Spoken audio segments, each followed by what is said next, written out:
Hello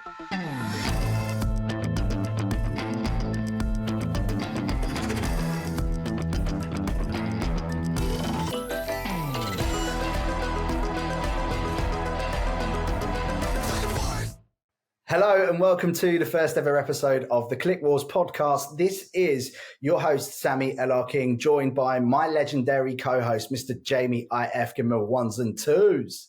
Hello, we're in here. Months in the making, years of mind frame negotiation, years of contract signing for the biggest podcast deal in SEO history, and finally, we've made it. I'm absolutely buzzing, man. I can't wait. What we got in store for them over the next few weeks? We've got like a 10 guest run that's like a Kanye album run. Literally, like, I can't wait to show everybody.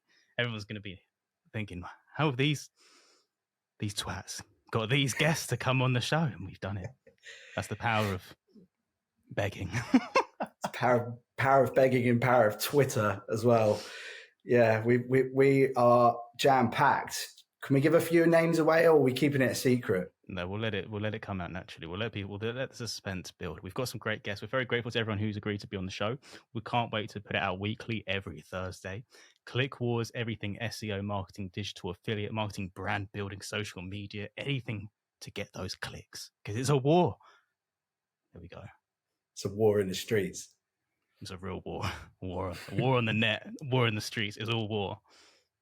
Yeah, look, we're really excited. I think it's going to be wicked.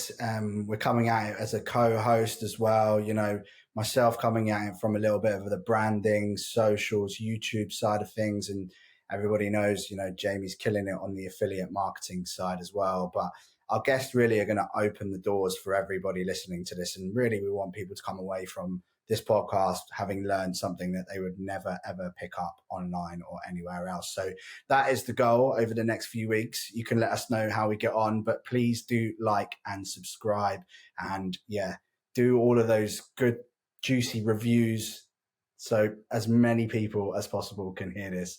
But I'm going to pass you over to Jamie now. Jamie, let's do this.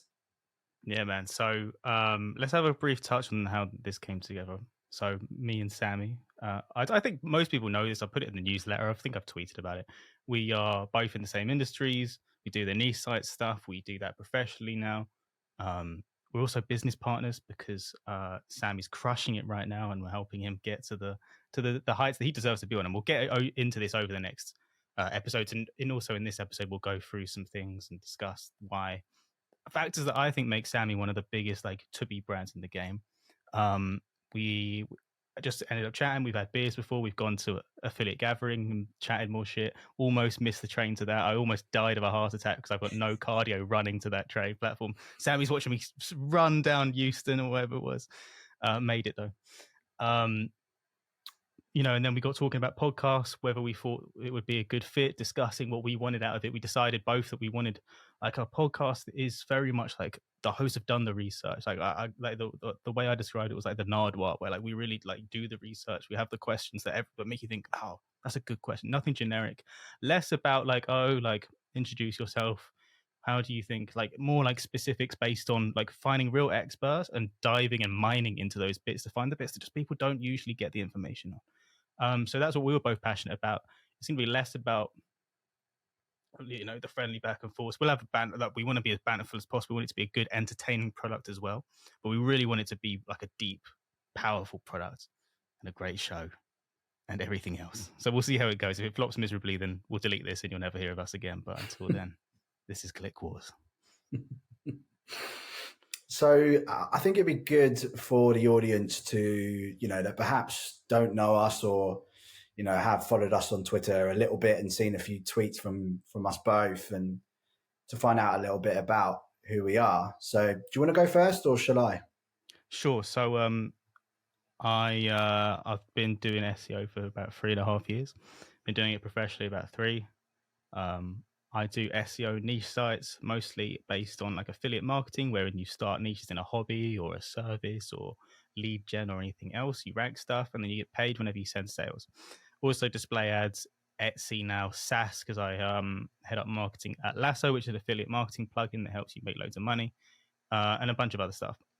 And now podcast host, Sammie.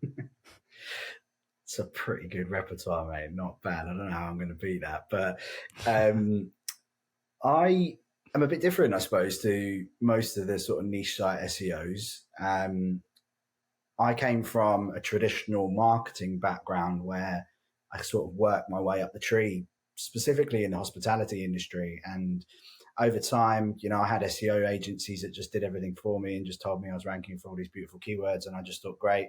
And I understood the power of SEO and of course digital marketing and what that brought. But where I was managing big teams, I worked my way up to marketing director level. I was one of the youngest heads of marketing ever in the hospitality industry at 25.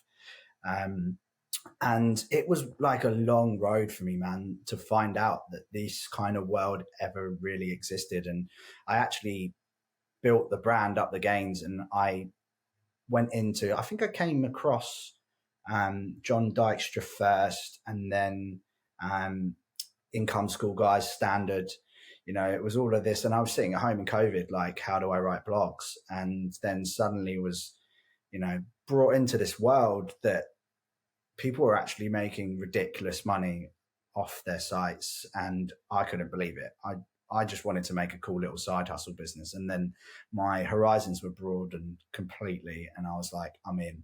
Let's do this. How do I learn everything I need to learn? And I think I sessioned about 400 episodes of Niche Pursuits, Smart Passive Income by Pat Flynn, Niche Website Builders podcast as well, which is obviously no more now.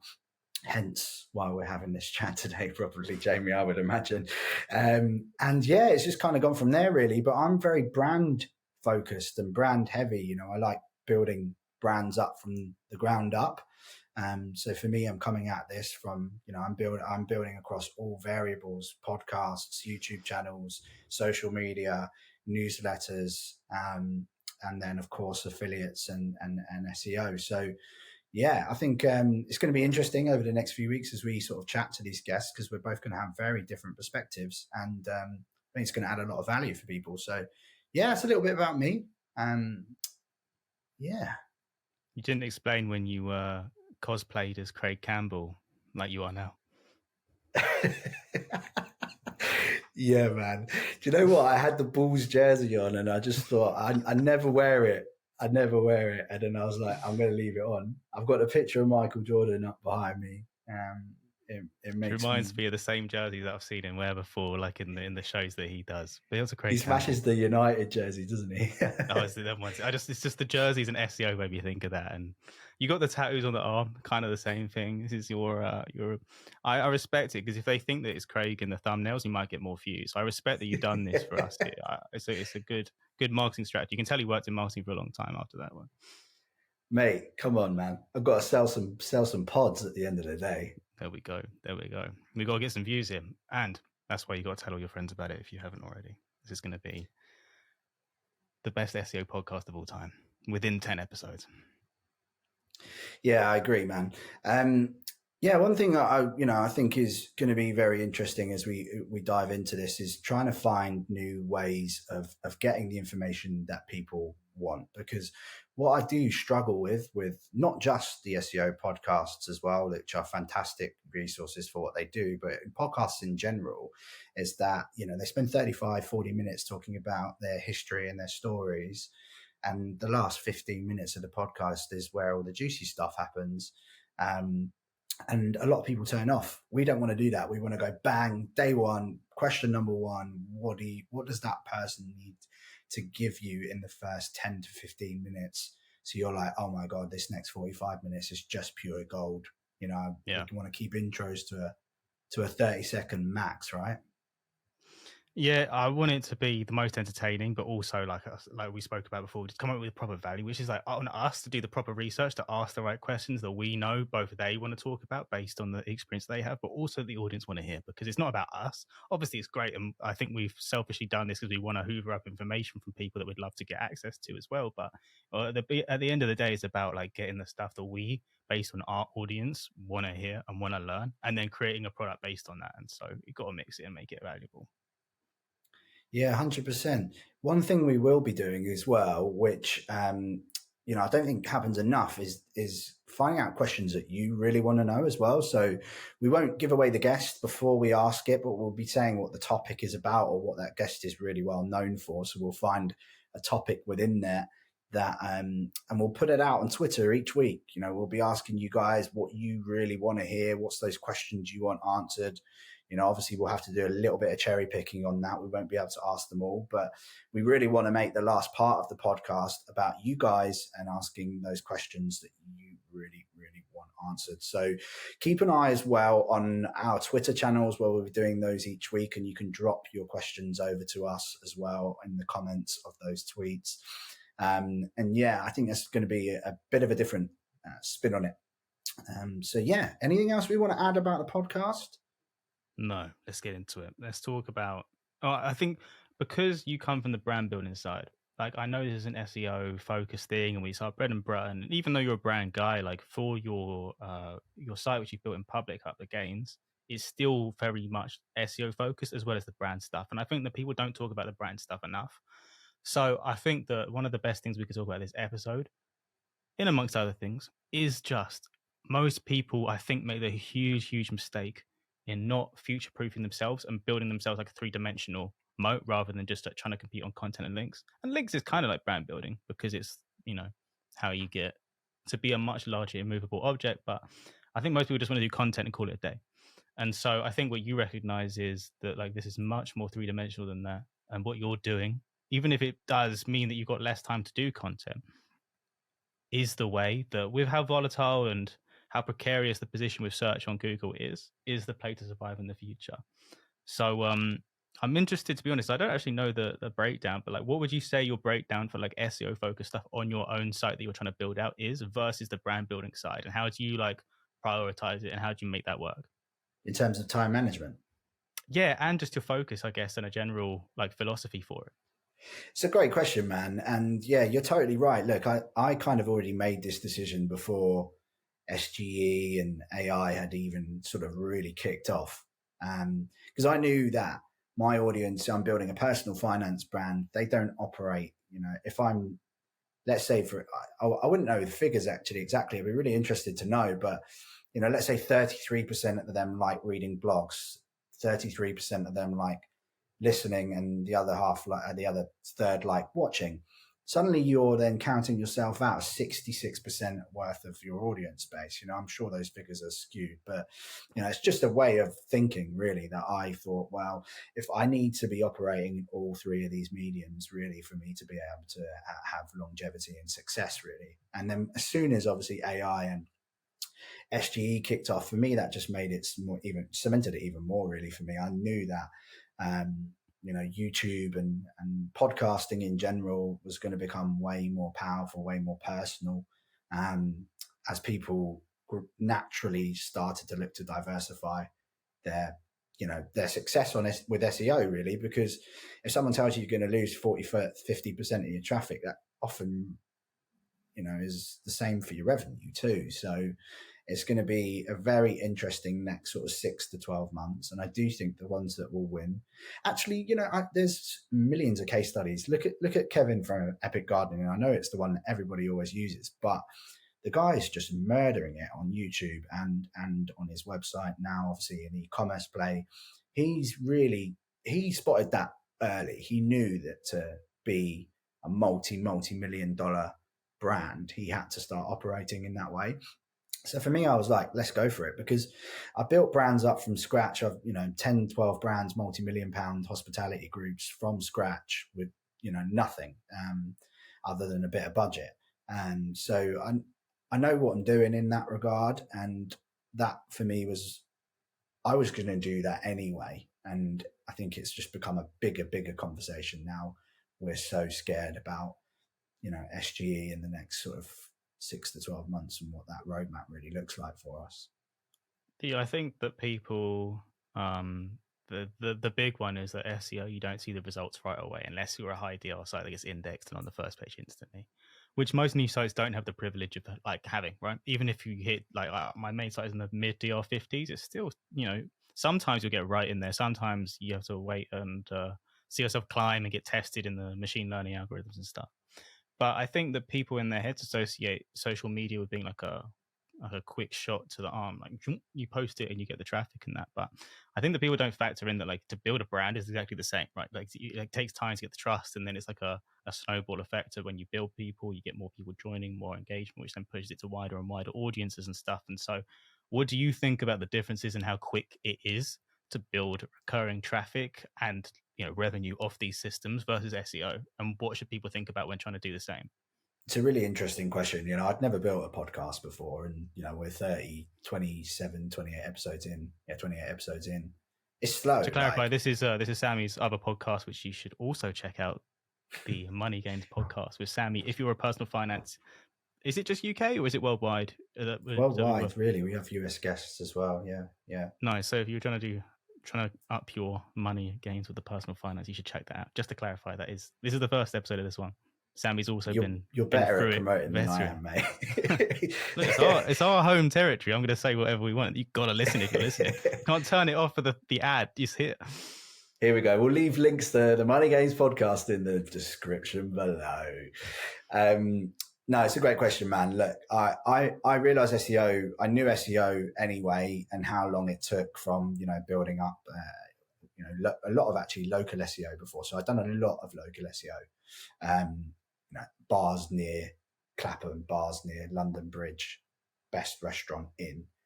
And so to rank in these spots was extremely difficult because you had the likes of Time Out, Evening Standard, Metro, etc., writing these articles already.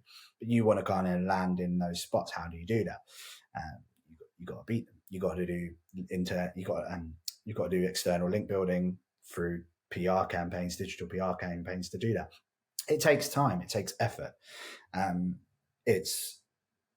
I realized very quickly that was what I needed to do. So I scaled up content production first. I didn't jump into the podcast. I waited till I had 100 and something blogs before that I was really happy with before I started the podcast. So I broke it down in sections. Very recently, I've started YouTube because the podcast is running. The systems are going. I'm faster and quicker. We know what the editing looks like. It's exactly the same with the blogs. I was very slow. Now I'm very quick in research, very quick in writing because I have my templates in the way that I know things work and I know things rank. So I think if you're planning on doing this, have one channel that's running to a really, really high capacity first, and then take on another channel and do that really, really well for 6 to 12 months, and then do the next one. Don't go and just go, I'm doing YouTube tomorrow and a podcast and a newsletter, because you'll fail. And it's just not worth your time. Just nail one thing. So how did you decide which one you were going to start with? Like, what was the decision and breakdown, and how would that apply for someone else? That was like, why was that different for your niche versus someone else's? Well, I realized that the website was going to be the main hub to this no matter what. Like, at the end of the day, newsletter, yes, all right, it might be driving affiliate links, or the podcast or the YouTube channel. Essentially, I just want them going into affiliate pages or affiliate links. So I needed those on my website. So I built my website very, very differently to what most niche site SEOs will tell you, where they'll say, come out the gate with, 20, 30 blogs. I didn't do that. I built the hub pages first. So I built like the academy. I built the housing section, the side hustle section. So there was hubs within the website first. So the real what is a stock or what is an X, Y, and Z was built first as the starting blocks for me to then build out of. So I built a lot of my money pages early. They've since come a long way, in the last sort of 18 months. But it's a different tack to what you're told to do if you're writing a blog. And then I started blog writing. So I realized that they were going to be the staples of the site that were going to make the most money and that were going to make pretty much all of the money for the website. And I luckily knew that SEO took the longest out of all of these things. So I started there. And so when you're building the next channels on, like you mentioned, podcast, YouTube, I know you're going well on Instagram at the moment. You should go follow Sammie if you see that on there. Almost on, I think it's 5,000 followers now on the new site Instagram page. When you're building multi-channel obviously it's unless you've got the systems down, it ends up being exponentially more work because you've got to do everything and adjust it to each audience and stuff. How do you prioritize that? How do you measure that to know when to double down? And what, like, for example, since you've done the podcast, I mean, we'll split this up because there's going to be a lot of things to try and answer at once. But do you think like, okay, now the average number of sessions per user is up? That means more people are coming back as a result of loyalty from multi-channel, from podcasts, from newsletters, or whatever else. Like, how do you measure that, and how do you prioritize where you're going for like a multi-channel brand building strategy? Beefy question. Really beefy question. I think measurement is really important. You mentioned it there. Look, without systems in place to scale, you're going to find scaling very, very difficult. I also waited until the site had enough revenue to justify a VA, and then we brought the VA in, and the VA was tasked with not just uploading.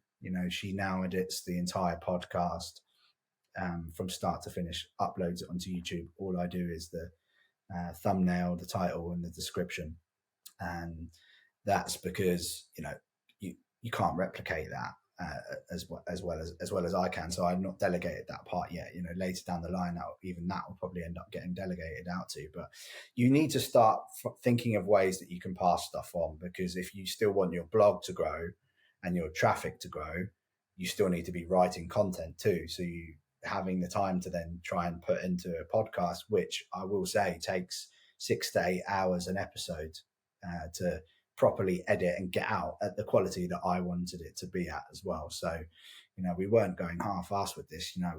It's lights, camera, action, and I mean that in the highest degree. Good cameras, good lighting, good audio.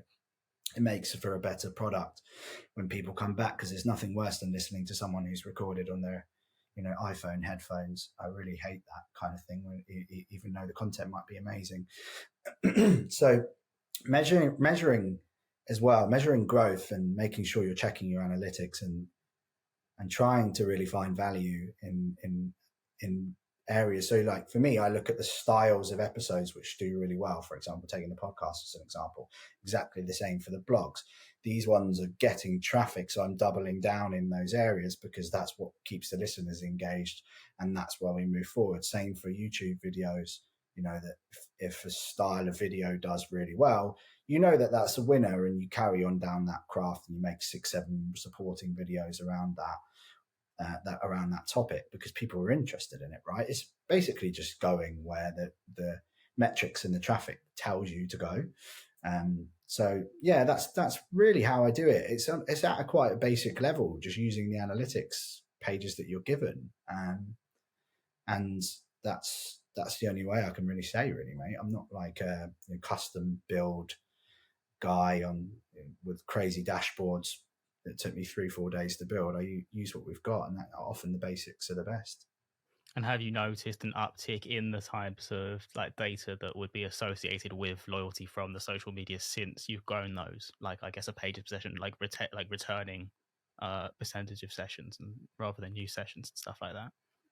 So I get really interesting data back because people email me quite a lot back from the newsletters that I send, or just out of the blue in general. They'll leave me an Instagram message and they'll be like, "Oh, I came across your website on Google, found the podcast, listened to the podcast, started following you here, and now I've bought your product." And they're like, "Oh, cool, great." And then you see all these different types of journeys, but often the most popular one, obviously, because it's a growing channel, is found you on Instagram, started listening to your podcast, and then bought your digital product, or and what's the best investing apps for me right now? Here's the best investing apps page.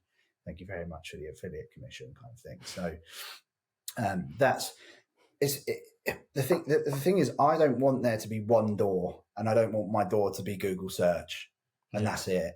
I think a lot of people's doors are just Google search right now. It's dangerous in any way. Even if your traffic was just 100% Pinterest traffic, 100% Facebook group traffic, it's exactly the same. You've seen it with Pinterest. YouTube. They cut it off before. It seems to be coming back now, but a lot of people got burnt badly when the all of the traffic that was all really there got sliced up. Yeah, man. you know, like this is one of those things. It's like, well, if they turn off the tap, have you got another tap ready to roll, or have you got 5, 6 taps open at the same time? So if one tap goes up, the bath still fills up, Yeah. because the bath is metaphorically cash money in this situation, and you need it to keep going up, and that's, you know, if you want to make a success or build a sellable product or a sellable brand, at the end of the day, that's what like really paramount for me. So So yeah. you've done more, I think, and this kind of, I think most people would agree with this, that the ones that people typically do when they go into like a social channel on a niche site are the ones that are traditionally known for giving you a lot of either affiliate commissions, engagement, or clicks, right? So Pinterest, because they've got a much more liberal outbound link policy. Facebook, and that they've made the algorithm more suited to like publishers rather than just senior friends and family. I think they recognize that actually people would rather hear from the blogs they follow than like their like great aunt that they don't care about or whatever. Now I think it's coming back more like that now. Also YouTube, because there's like a decent amount of like affiliate action in the descriptions and stuff. One that people don't often talk about, or literally just go, ah, it's not worth at all, is Instagram. But Mhm. you mentioned you're having some success there. You focused fairly well on that. What's the strategy? What's your thoughts behind that, and how have you found it? And the decision to pivot more to IG rather than like the traditional Pinterest, YouTube ones that most people in these sites go for. So the thing is with personal finance content is that, yes, okay, there's a lot of content on YouTube, but I also, you know, I'd never put myself or my face on camera before. And starting with a 10-minute YouTube video explaining something for me was just like, no, thank you, you know. So I started with 15-second stories, and I started with Mm. 30 seconds of, of short form content, which we can put up as a reel and then as a short. Um, and then you build your confidence that way. And now I can jump on camera no problem, because I just don't really see. And also, that was the same with the podcast. It's why I launched the podcast first and not the YouTube, was because I knew that I would probably struggle on camera, but getting over that with a video podcast was you got to go. You got to talk for 40 minutes, 45 minutes. So that was for me was really what I did. So if you know, I imagine that, you know, a lot of SEOs, they're introverts, man. They don't want to jump on camera. But if you're sensing that you need to, you can hire it out. Of course, you don't have to do it yourself. But you know, I knew Instagram was a channel where there was a lot of. I knew it really well. You know, I'd grown so many brands on there before. I knew the algorithm. I knew how it worked, and I could play the game. So I played to my strengths as well. You know, I knew that on socials I could crush it, and so if I built it up correctly, I could be consistently selling products, driving newsletter signups, pushing people to affiliate pages, you know, offers, etc. And as we grow bigger and bigger and bigger, we'll do courses and things like that as well. Because it's then you've just got a consistent tap that you know, revenues down this week, right? Let's run an offer on socials and on stories. If you've got a big enough audience, you can go and sell, you know, 20, 30 digital products every time, and that brings your revenue right back up. It's like pressing a lever, really. And I wanted as many of those as I could get. Yeah, we've got one of our sites at the moment that does digital products. Literally because it's got such an engaged newsletter, every time we send an email, it's just like a free like 150 $200, and we've literally started doing like emails every day. It used to be one every 2 days, and people haven't got sick of it. Like the unsubscribes are lower than I think, but my actual newsletter, like even though it's like every day versus once a week.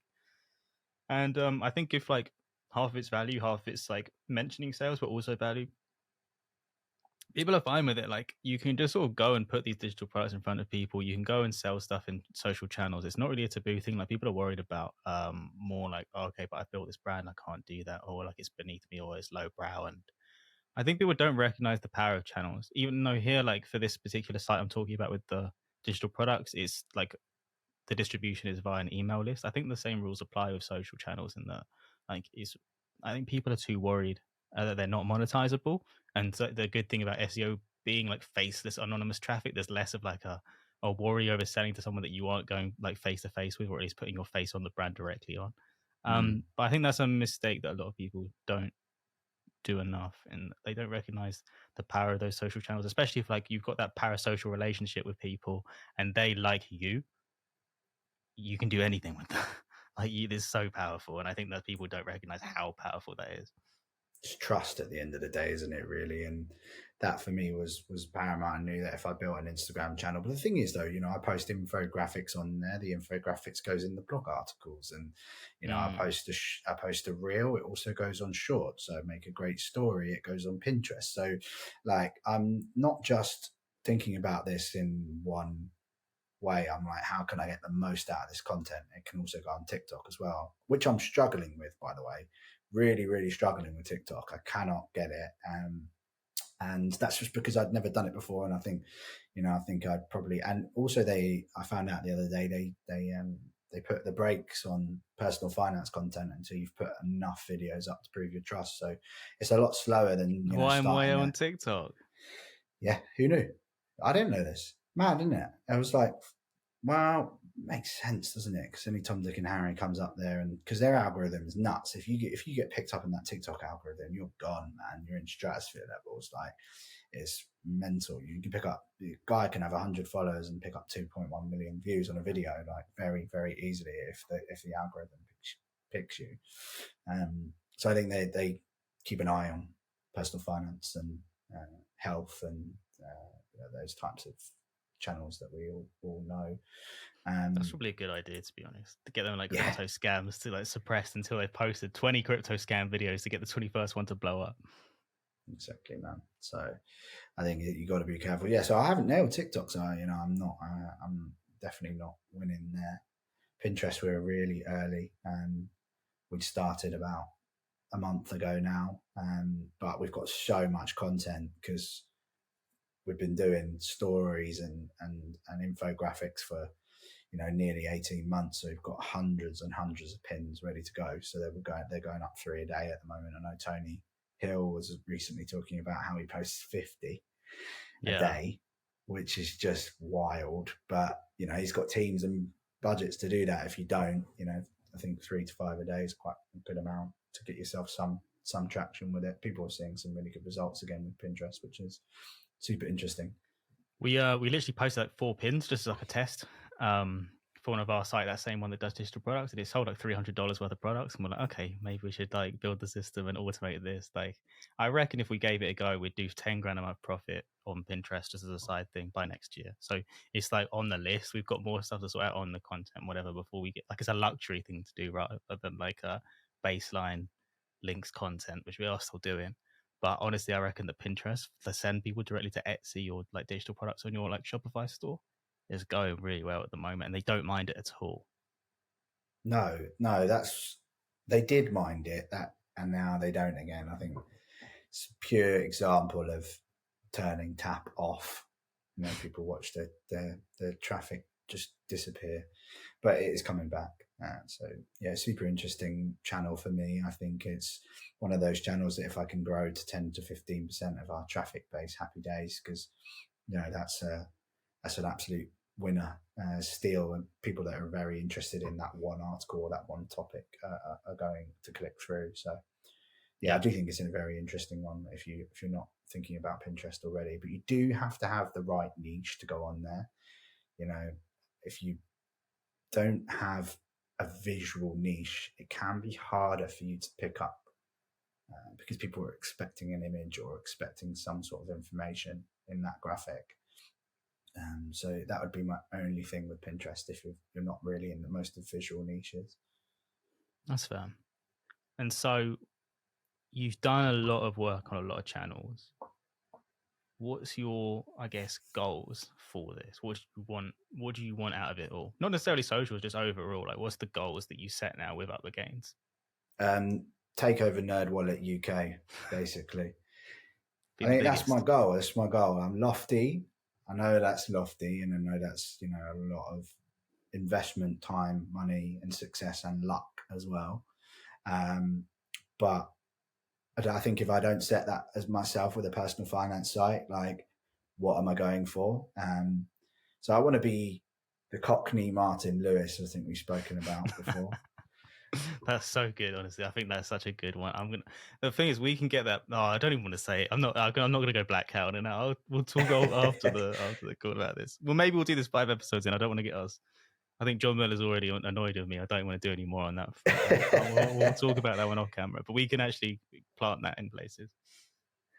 The Cockney Martin Lewis has got a bit of a ring to it, but the thing is, Martin Lewis is fantastic. If you don't know him, he's the UK's number 1 personal finance guy. Everybody knows who he is if you're in the UK, but he is getting on a bit. And at the end of the day, in 5-10 years' time, he's not going to be as relevant as someone younger. And I'm quite happy to fill that void. So the young man's Martin Lewis coming with a new energetic I'm going ring seriously to it. grey now, bro. So you just have to diet until you can get into the position, and then let it go once you've got the audience. Yeah, exactly. Just for men, for SEOs. Yeah, no. Look, I see the value of trying to create a personal brand around this as well. That's something that I'm working on Twitter, and being a voice of a different community can help as well. So yeah, I think that's a big step for me. Next is sort of maybe growing a personal LinkedIn with a bit more of a personal finance sort of push and focus on it to try and bring in even more traffic sources, essentially.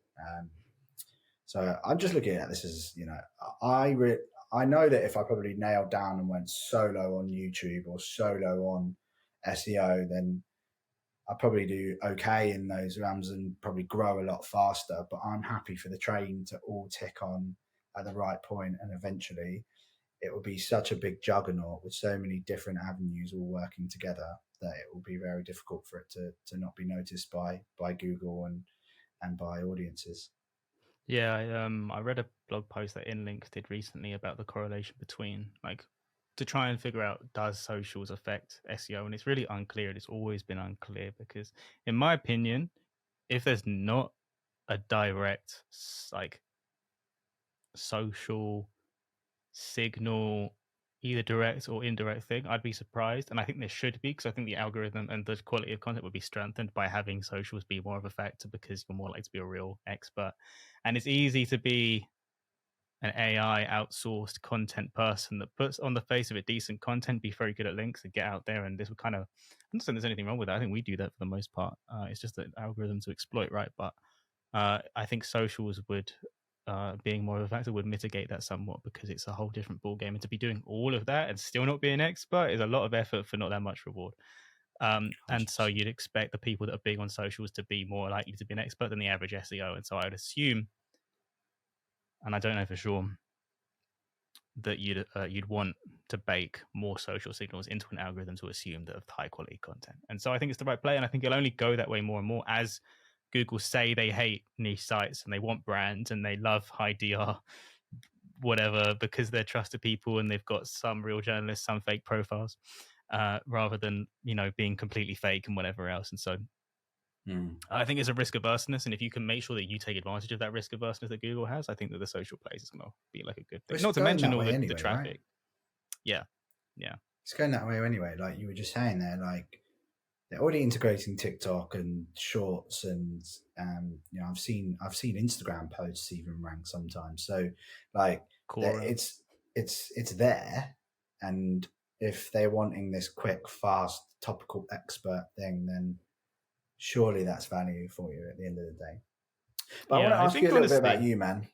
This last thing, though, I reckon there's a bit of a play here for, like you mentioned, doing the personal brand on LinkedIn. I agree with that as well. I think there's opportunities for you to both have the Up the Games brand be a powerful thing, but also win by having like your own Sammie brand there within personal finance. And I think that would attract like a slightly different audience. And I honestly think that there's a play there on Facebook as well, because it's just so easy to buy followers and stuff like that and get them engaged and then move them over to wherever else. I think there's a play for a Sammie like personal page that is your name beyond Up the Gains that would really do well on Facebook as well for getting traffic off there. And it's just so cheap now. Like the meta is so crazy right now. Yes, it is. I've been experimenting with ads a little bit on there, having a lot of fun actually. It does pay off. We've seen quite significant growth for a very small amount of money, really. So if you can then capture those and pull them into a group where they're a little bit more engaged, Instagram have now got broadcast channels as well, so you can get your followers to sign up to your broadcast channel, and then you can message your subscribers, like Nice. all of them on one. So then direct link plays. So that's where you can get your links into Factor now as well, which is very interesting for us. I went on the other day. Gary Vee's got like 2.1 million subscribers now on his channel, so he can message those. He could say, "Hey, just dropped a new course, 10% off." Bosh, bang! He prints money off that. Nice. So it's a good play, and these channels will only get more innovative and more creative if they want to keep vying for that top spot. But yeah, so Mr. IF, is it Jamie? What we had some funny ones though, and you said about what the IF was. I saw that tweet when I was like 100k followers, and I'll tell you what the IF stands for. Wicked. Can we set them a goal? Like, if we hit 100,000 plays as well, should we do that? Which one comes first? 100 plays on one episode. 100,000 plays in one episode. Bruv, there ain't that many SEOs in the world. Invite all your friends, everyone sit and watch party one episode, and then I'll tell you what the IF means. If you've met me in real life, you probably know what it means, because I would tell everyone, like, if we meet in real life, I'll share those details. But online, I want it to be a mystery. What were some of the good ones though? Do you remember? Gail from Authority Hacker had like infinite fuckery for followers. I said Jamie I fuck, which I love. Yeah. I couldn't reply to that one because like I didn't want that one going to the top of the replies, but I appreciate it at the bottom, and I left it there. But like I couldn't tell if Gail was like you can never tell with him because he's very good at like keeping it on the line. It's like, is he having a go? Is he not? But I got a lot of respect for Gail. Obviously, they crush it. They have the best, in my opinion, the best course on the topic around. And so be up to Gail and Mark on that. Yeah, agreed, man. Authority Hackers was the level up for me in terms of like really getting to the point of what I wanted to know. I think I've learned the most out of their podcast as well. It's an incredible podcast, and I do love the interviews that they do. But when they do just like do the like deep dive topics into websites and stuff, I find that so interesting, man. Like, when they're like, this page is great, but the newsletter's rubbish. Look at this CTA, it's awful. And if they did X, Y, and Z, it would get better. And then you're like, yeah, cool. Actually, mine did that. Change this, change that. Actually, I'm getting more revenue, more traffic out of that. So, yeah, big props to Gail and Mark. There's an absolutely brilliant course and brilliant brand, Authority Hacker too. So, Jamie, I fuck. Tell us. Spear framework, you're known for it really on the internet, in a quick rundown of what it actually means. I'm sure we're going to get deep into this over the next few weeks, but what is it? Yeah, so there's a new version that no one knows about yet, which I will be rolling out, Spear V2.0. Because in this, like, when I first came up with this in like Q3 2022, the meta was not what it is now. And to sort of briefly outline what you need to be doing now before we even get into how to write intros for that. And it depends on the type of article, what the intent is, affiliate info, whatever else. But the original one, you just run through the Spear. You have like, it involves intros that are 100 to 120 words rather than now where it's like 50 to 80, just getting right to the point and moving everything to the top. It was easier, the old one, because you had all the time in the world to like be more flamboyant and colorful and talk about, very much build the like rapport at the expense of what Google in their page experience guidelines call putting the main content right at the top. And in the page experience, it talks about core web vitals, all of those fun things, HTTPS. But I agree with Dr. Marie Haynes in that like the only one out of those that matters is how quickly does it get into the main content, the MC. Yeah. And so there are elements of Spear that sort of fight back against that. And also, therefore, like in the 2023 March onwards meta, you have to make tweaks, right? So the Spear 2.0, I'll go through an affiliate article because info is basically give them the info right at the top. Sammie does as well. Sammie has a box on a lot of his information. Is like a key takeaways, like TLDR, as they say on Reddit, where you just get the the bite-sized summary right at the top.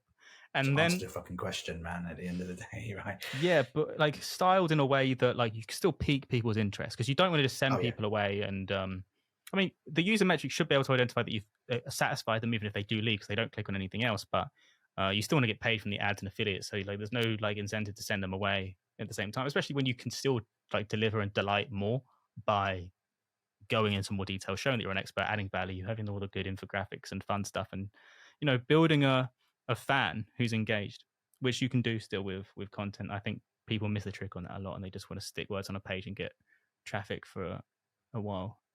But basically, info, bottom line up front, peak interest, get them through there. Less Spear applies more in affiliate because there's more, especially on high ticket. And so if you sell glue sticks, fine, just stick a product in front of them and be like, buy this. I respect this one the most. It's helped me, whatever. I don't care. No one wants to read about glue stick. No one wants to read about like a battery. It's boring. No one cares. They just want to be funneled like sheep into where to go. But I do a high ticket where it's more like emotional, hobbyist, for example, if you're buying a sauna or a camera, like the cost of being wrong is high. And so there's an anxiety there, and your job is to reduce anxiety to a level where you can comfortably pull the trigger on a purchase and get paid. And so the Spear framework was great for that, because it gave you all the time in the world to build the rapport and build the structure of a bond between you and the reader. Is also like showing you're an expert, letting them know they're in the right place and that you got them sorted, like a big brother figure, like walking them down the shopping like mall, like a fashion stylist, showing them what to get that would suit them in particular, right? Because people want to feel like they're being taken care of. Fundamentally, it's like a psychological thing. And so you can't do that anymore. And so the Spear 2.0, which I will be going into more detail in, maybe in a course soon, maybe Juicy. you got the cash, Love that. but I'll give you the bottom line up front, the bluff up front, man. So first sentence / paragraph, do the SEO thing, get the keyword in there, best vacuum, but do it in a way that very quickly, massively accelerates how it used to be in the original Spear framework on the blog post that I wrote, which you should read still because it's still relevant. All in one paragraph. Let's say it's best vacuums for kitchens. You say something kitchen specific with best vacuums for kitchen in the first paragraph, but in a way that is endearing. You mention a scenario they've most likely been in, which requires understanding your audience, which like literally most affiliate marketers fail to do the bare minimum. The bar is not high if you're willing to do the work. Something that shows that you understand them, that's still with the S of Spear, search intent / user intent, makes them think, yes, this person understands me. Instantly, they're locked in, they're ready to read the rest. You've saved yourself the click back onto the SERPs, where they'll then go and spend money with your competitors. Instantly lock them in. Because as soon as like people make you feel like you understand them, if you can vocalize someone's problem, they'll assume that you have the answer, even if you don't. And you should have the answer. But once people trust you, they're locked in. They're not going to go anywhere. So you'd say something like, just to like be clear on what you're saying there. So like, let's say, for example, I struggle in the kitchen with my Hoover is getting the food goes right around the skirting board and you can never get it out properly. Yeah. So is that your endearing moment that you would say there? So really, really good point. And I'm going to use that directly now. You'd say something like, oh, are you fed up of, it doesn't even need to be because it can sound like it's sort of like an infomercial. It could be like, a few months ago, I was having a terrible time with like food being pushed up the skirting board and being really difficult to clean up. Thankfully, I found the best kitchen after testing all the best kitchens for vacuums for kitchens. I've sorted this as well as a number of other problems. I'll go through that. Whatever. Like try and keep it short, like 2-3 lines. Gotcha. So that's your first intro. You've built the rapport. You've also like ideally like shown some imperfection, some vulnerability, some authenticity in that. Like, I had a real trouble. And so I'd be worried every time that my mother-in-law would come around and see that there was like things weren't spick and span or whatever that be. Something that could like relatable, authentic, anything like that. Second paragraph is the value judgment. And so if you know your audience, if you use my movie casting method of affiliate marketing, which I recommend you do because it means that you pick stuff up that really people care about, as well as knowing your audience, and you can make lots of money. you should know what the best product overall is. It's usually the one that does like 50 to 60% of conversions on the whole page. Everything else is an also ran. This main product is the protagonist, the main character, the main funnel towards that. And you should know what that is. And what is most likely to do well is a mixture of user metrics, what converts well, what sells well, as well as what you, based on your knowledge of the audience, want to put in front of them. And so your second paragraph is literally, in my personal opinion, the best vacuum for kitchens is whatever. I like saying in my personal opinion, but based on my personal testing, because if you've read Influence by Robert Cialdini, one of the things that like is in those principles, and it's one of the best like psychology, like sales books in my opinion, is Cialdini's, is that like if you can like show that you've like put yourself on the line, you've taken a risk to give them that information or to let them know something, it will be taken 10 times more seriously. And it's true. Like if I go out on a limb and I take a risk here, it's more like authentic and real than some random cold email that no one cares about. So I like to say, like, my personal opinion, it's also the rapport part, the R part of Spear. Based on my personal testing, get the E in for expertise, because you're insinuating and showing from the product images you have later from your real test that you really tested this. In my personal opinion, based on my testing, I think the best vacuum for kitchens is X. Then that's the first sentence of the second paragraph. Then you can have something quick like Are you linking there, by the way? Yeah, affiliate link bold. But no one clicks on it. It's just in case. This is because I think it's the best it's the only one that was able to really get the food off the skirting boards. It's the lightest, and I think you get the best value for your money because of X, Y, and Z factors. Done in, again, 2 or 3 lines. So you've got 2 short to medium length paragraphs in there. Done. Most people should go and buy that, because you're underneath going to have the CTA, the call to action, the blocks. I use lasso tables to be able to do that because they convert the best. For me, you can do your own experimentation, but you need to have something dynamic. Some people use affiliatable, AWP, whatever. Lasso converts best, quick sale, because those, you warm them up with the content on the page, and then you get them to that trigger point where if you send them there now, they are warmed up and ready to pull the trigger. This whole dance you do with the writing before is to reduce anxiety, to reduce people who are inherently risk averse down to a level where they are comfortable, where if you give them that sell, the answer is yes and not no, which is difficult to do, especially in high ticket. And so they exist, and they cannot exist, and they will not convert well without good copy beforehand and being placed in the right position. But if you use a lasso table that then has the pros and cons, the best overall and whatever underneath this intro, you can convert very well. And for me, I do 50 to 55% of my conversions from this intro section. There's a third paragraph before we get there, though, because you can tell someone that something's great, but that doesn't necessarily like segment for them. And one of the like main things is like the main mistake that a lot of affiliate marketers and like writers generally make is they write like beige content. Like nothing is like super colorful and stands out. Everything's great. Everything's good. Everything's a 9 out of 10 and perfect. No cons, all of pros. And all it means is that like if everything's great, then everything's not that great. And there's no differentiation, and there's no reason for someone to feel confident enough to make a big decision, especially in like, for example, let's do investing apps for up the gains. If you don't tell me exactly which one's for me, and I take a risk, I'm putting my money on the line for this stuff, I'm not going to do that unless I know exactly which one you've targeted for me. Let's say I identify as a 26-year-old university graduate business owner. If you can say this is the best for I mean, obviously it's not that precise, but like that ticks that boxes based on what I identify as, I'm going to feel much more comfortable giving clicking on that and putting that, because that person who's written that understands my predicament and is like putting things that make me feel comfortable and safe to be able to make that purchase and put my money there with that investing it. In the same way, the third paragraph in the Spear V2.0, and you're getting this for free. This is even getting paid for. Oh, the alpha, the info right here. Dang. The third paragraph. If we had them sound effects, do like the horn, the Inception horn. No. What was that? What was that? Go on, do it again. Mate, do it I tried. No.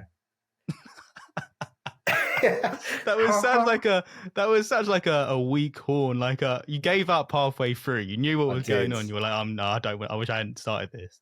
I bottled it hard, man. Go on, do it Bottled it again. Now hard. impress the viewers. They're waiting for a good horn. What sound effect you after here, Jay? Because I've Like got an a repertoire, Inception man. horn. Oh, what the big Yeah. wow. All right, you've redeemed yourself. Right, the third paragraph in Spear is the alternative, right? So you, based on my spiel I just gave you with the boring segmenting stuff, let's say that the other two main segments on the page, and there should be, usually with these, there's 4 or 5 segments, but you want to pick your main other two apart from the best overall. Let's say that for kitchens, people really value that it's lightweight based on your knowledge of your audience, so that you don't hurt your back or whatever that may be, carrying this thing around or bending over to clean stuff in the corners, whatever that may be. And let's say the third option is like a cordless one. So then your alternative would be like, however, if you really prefer and highly value something that's very lightweight, option B is £3 lighter, which is ideal if you want to make sure you don't have back pain that could or develop sciatica. I personally really value this. Or if you prefer a cordless option, which I fully understand based on if you want to do X, Y, and Z, again, narrate the visual scenario so that they can visually imagine themselves doing the scenario. Because transport it to all rooms of the house without having to switch a plug, whatever that might be. 100%. Like, have them doing it in their mind, because that's a visual scenario. And it's storytelling. As soon as you tell a story, no one leaves the page. Because I could literally go on this podcast out of nowhere, no one knows who Jamie or Sammie are, and go, yeah, my last year of uni was crazy. I can't believe that happened on my graduation day. 3-second silence.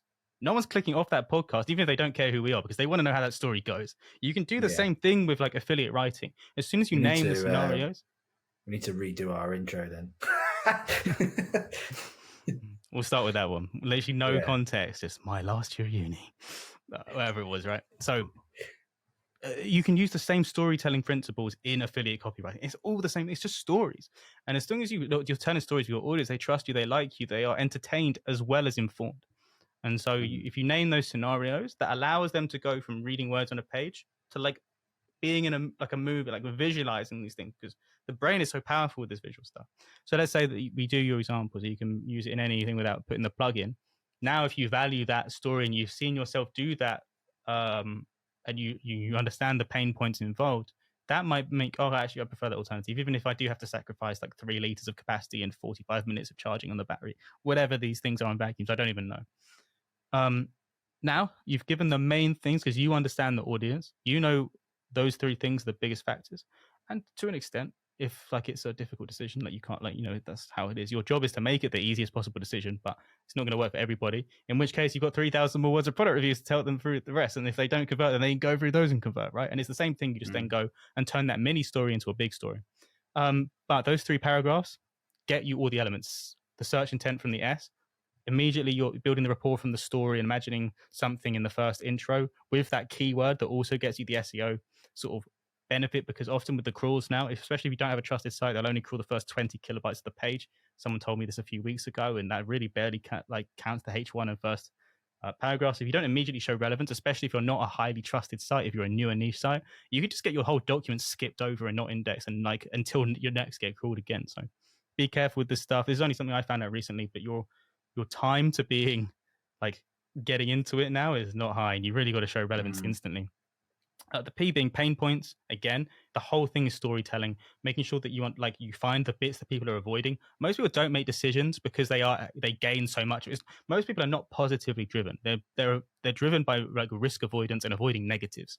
You want to avoid having the food congeal up on your kitchen. You want to avoid the embarrassment when someone sees that food congealed on your kitchen. You're not like, no one, like, I guess the opposite could be, you so lovely and show people. You could want to. It's small, light, and nimble, so it doesn't take up that much space in the cupboard. It's like all the pain points which people have. Big chunky hoovers. They take up space.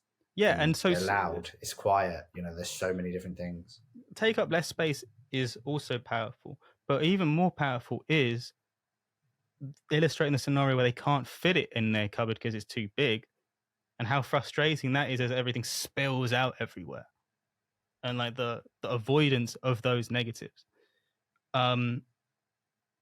And so that should get you 55% of your conversions right there. And then for the rest, you just get more into it after. Then once you've gone through your top one and then the two alternatives in that thing, you've shown your expertise because you're saying you really tested them. I do advise you really do these tests. If you want to do tests with the least money, I've written a newsletter on the surface area method of affiliate marketing, which hopefully helps you get the most bang for your buck there. I wrote that last week. It's still on ConvertKit if you want to read it. It's very good. Do you read it? Yeah. I'll read all yours. I won't tell you that, but I do read them. There we go. So you really should do the product tests, in which case you can confidently assert the expertise.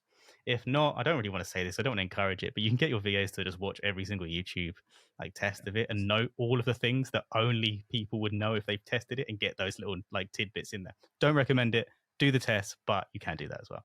You can also do it with AI like transcriptions and do it really quickly now, but let's not get into that. You've done your three alternatives. Then with the beautiful affiliate displays, the table that has your three options, if there's only two good options, you can do two as long as there's two.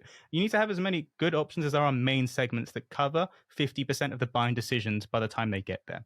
Sometimes, like I've got one article where one product is so good for so many people that I do all of this and then I just say, just get this one. This one is the best. Everything else is an also ran. So it does require a level of context and nuance on that particular affiliate article, which again, most people, like the bar is not high. Most people don't bother. And so, yeah, a lot of people get traffic for these things, but they don't convert. I convert way many times better than everyone else because spending like twice as much time on an affiliate article can get you 10 times as much money. And it's really just like a depth analytics game and a psychology game. And I want people to understand that more because there's so much potential in affiliate if you're willing to like be an empath and put yourself in your audience's like shoes and do that stuff. But that's what like Spear is really like. I know it comes across as like an AIDA writing framework, but really it's like a psychology, like how to like imagine what your readers are doing sort of stuff. And there we go. That's your long-winded answer. No, that was awesome, man. Thanks for that. Like you know, there's even bits in there that I'm going, bugger, I need to get better at that as well. Like it is a skill and it's a skill that you can learn as well. And that's a really, really great way of picking it up. I think there's a lot of value in that for people.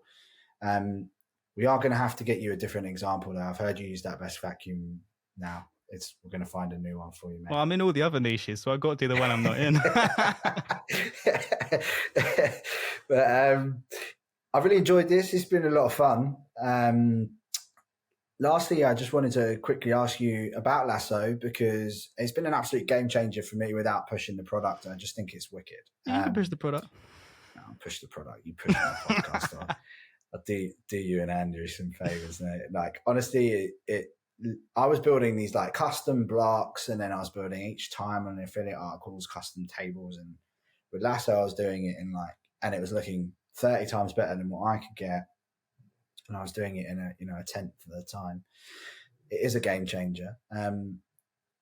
Obviously, you're doing so well. What really, why Lasso, and what was really the driver for you there? Because it must have been can't have been money related if it has to be personal in a way. Well, it could be money related in the long term, right? If it blows up, gotcha. It becomes a huge company. But I think it's also a cool mission, right? Like, I see the potential. I can see what isn't out yet that's going to be game changing and continue to build on that and like add new levels of like possibilities to affiliate and data and stuff. And I think that there's some really, really cool stuff that's coming. It's going to make a lot of people a lot of money. And for me, like I enjoy doing my stuff. I enjoy the results. I enjoy the fruits of the labor, but there's something satisfying in being able to help a lot of people. And that scales so much better from like SaaS and companies that you'll never, if you're just involved on like, let's say you audit someone's site, you've helped them, you've given them some tips they could do. That's a lovely thing. It's an honor to be able to do that when I have the time. But it doesn't scale, right? But when you create something that adds value and helps people make more money, converts better, improves CRO, improves click-through rate, saves people time. So I think most people like don't value their time enough and don't realize that like the main feature I use in Lasso is the link management, the central link database, which saves dozens of hours, and it's also just repeatable. And I think, if you can not only help people make more money, save time, add value to their lives, that 5 hours you might have, even if it's not, grinding out the knee size, if it's just seeing your kids, your family, or whatever else, like that's such a cool, like scalable thing to have a wider impact and improve people's lives on. So yeah, I'm trying to get rich off this stuff, man, but it's also like it's cool to be able to add value in like in those ways as well. It's a good answer, man. It's a good answer. You're totally right. You're going to help a lot of people with this, and you know, I'm privileged to know some of the stuff that might be in the pipeline for there, and you know, it's fucking incredible. So, you know, I'm really do implore people to check out Lasso as well, and I'm sure Jamie will have a cheeky link that he can leave in the description for you guys if you want to check it out.